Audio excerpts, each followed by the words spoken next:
नमस्कार मित्रांनो, पुन्हा एकदा स्वागत आहे आपलं माझं शिवारमध्ये. आणि जसं की आपल्या मागच्या व्हिडिओमध्ये सांगितलं की खोडव्याची आपण कशा पद्धतीने व्यवस्थापन केलेलं आहे, तर ते तुम्हाला आज दाखवण्यासाठी व्हिडिओ केलेला आहे. आणि आज आळवणी पण सोडायचं आहे म्हणून आलेलो.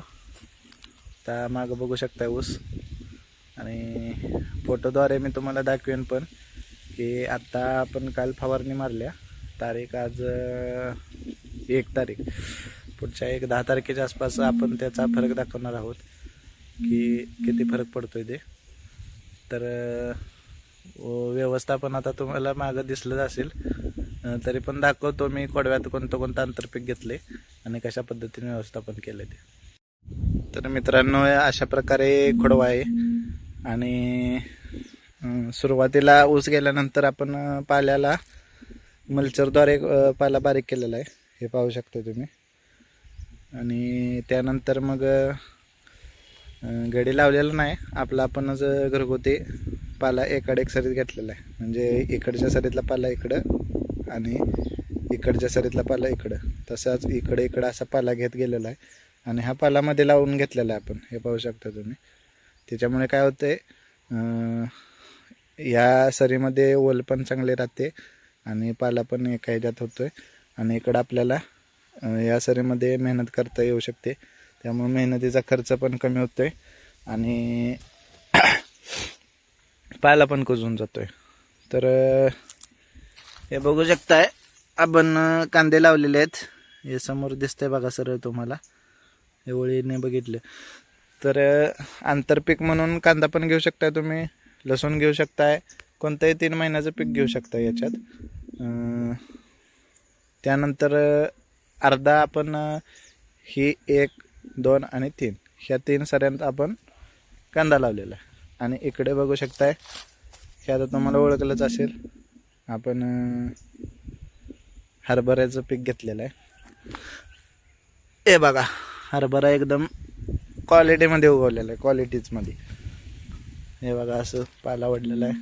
हे हरभरा एकसारखा लास्टपर्यंत उगवलेला आहे. हे बघा असं. तर शेवटपर्यंत असंच नियोजन केलेलं आहे. आता कालची जी फवारणी होती ते हरभऱ्याला पण झाली आणि ऊसाला पण झाली, म्हणजे दोन्ही पिकाला ते चालते. आणि आपण अशाच 2-3 महिने फवारण्या अशाच घेणार आहोत, जे दोन्ही पिकाला चालतील. आपण काय मित्रांनो, उत्पन्न आंतरपिकातनं घ्यायचं म्हणून हे केलेलं नाही, किंवा उत्पन्न घ्यायचं विकायचं याच्यासाठी केलेलं नाही. किमान आपल्याला हरभऱ्याची भाजी तरी घरगुती खाता येईल आणि कांदा काय होईल ते होईल. म्हणजे कसं असतंय, लावायचं आपण आणि खायचं शेजाऱ्यानं, ही पद्धत आजकाल चांगली रुजू झाली आहे. त्यामुळं राहील ते आपलं असंच समजायचं.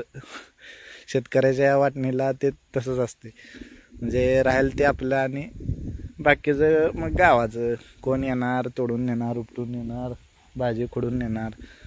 आपण काय 24 तास इथं राखण बसू शकत नाही. आपलं दुकान आहे, बाकीचं कामधंदा असते ते लोकांना. त्यामुळं अशा प्रकारे आडसाली खोडवं अशा पद्धतीने घ्यायला तुम्ही चालू करा. ह्याच्यामध्ये आता तर अशा पद्धतीने कमी खर्चात नियोजन करा मित्रांनो. बघताय तुम्ही, वातावरणाचा भरोसा नाही. सकाळी अफाट थंडी पडत्या, दुपारी अफाट ऊन पडते, म्हणजे कशाला ताळमेळ राहिला नाही.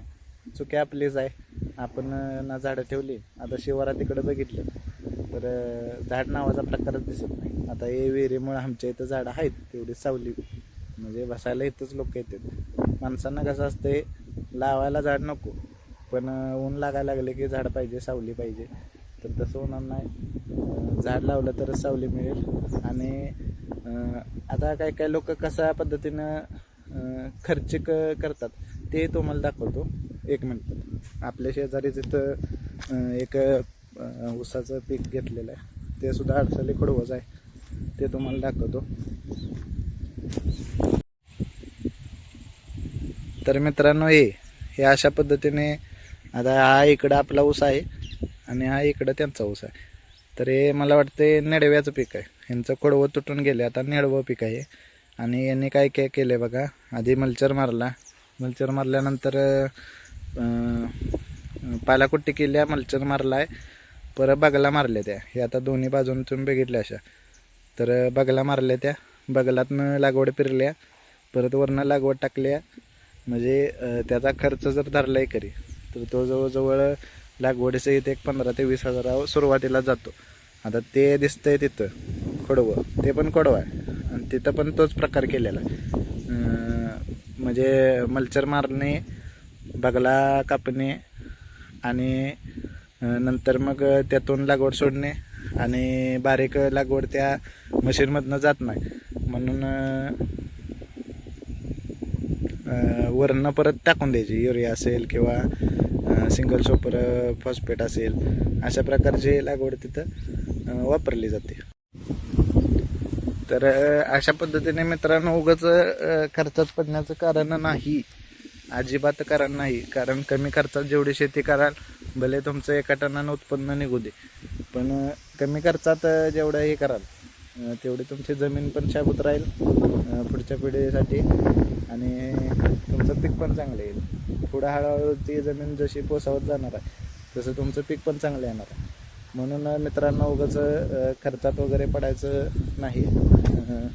अशा पद्धतीने नियोजन केलं, थोडा ताप होईल किंवा गाड्याला एक मशीनला किती एकरी 3000 रुपये घेतील, ते गाड्याला 1000 रुपये जातील.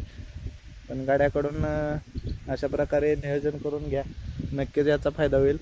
आणि इथून पुढे दुसरी फवारणी, तिसरी फवारणी, आता आपण आपल्याकडे गांडूळ खत शिल्लक आहे ते आपण आता पाल्यावरती आणि सरीमध्ये अशा पद्धतीने आपण टाकून देणार होतो. अजून आपण रासायनिक लागवडीचा टिपरूकसुद्धा याच्यामध्ये वापरलेला नाही किंवा कसल्याच अजून रासायनिक पद्धतीचा वापरच केलेला नाही अजून. यावर्षी मी म्हणतोय जास्तीत जास्त रासायनिक जेवढं करता येईल तेवढं करायचं. भले 1 टन किंवा 1.25 टनानं ॲव्हरेज पडू दे, पण रासायनिक शक्यतो कधी वापरायचं, भर लावतानाच वापरायचं, तोपर्यंत वापरायचं नाही.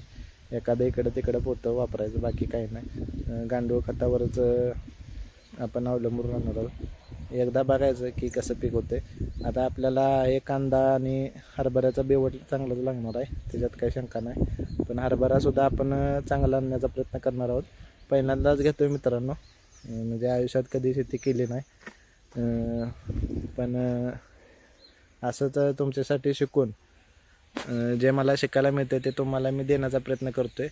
आणि हा प्रयत्न करत असताना तुमचा पण सपोर्ट मिळण्यासाठी खूप महत्त्वाचा आहे. म्हणून सबस्क्राईब करा. काही लोक नुसतेच बघतात, पूर्ण व्हिडिओ बघा मित्रांनो, कारण पूर्ण व्हिडिओ बघितल्याशिवाय तुम्हाला कळणार नाही की नक्की काय करायचं आहे. आता इकडं मी दुसरी आळवणी सोडायला आलो आहे, जे आपण व्हिडिओ केलेला आहे आपण म्हणजे ह्युमिक ॲसिडचा, तो त्याची लिंकसुद्धा आपण डिस्क्रिप्शनमध्ये त्याची लिंक टाकतो मी. आणि ह्युमिक कसं बनवायचं आणि कसं सोडायचं ते जे केलेले त्याची आता आळवणी आपण सोडणार आहोत. हे बघा, हे आपलं औषध तयार झालेलं आहे. आता हे आपण पंपावाटे